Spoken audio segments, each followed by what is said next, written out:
24 degrees. Air temp.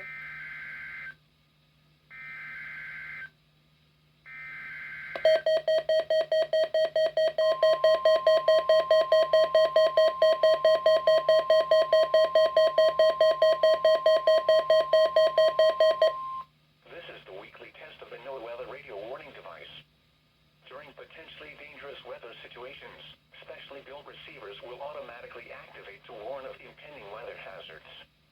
The weekly test of the NOAA weather radio warning alarm will normally be conducted by the National Weather Service on every Wednesday between 11 a.m. and noon.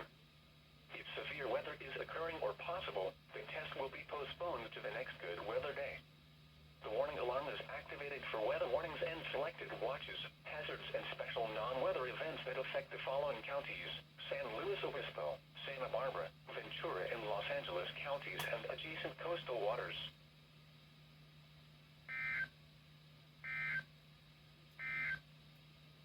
Around 10 a.m. Pacific Daylight Time on Wednesday,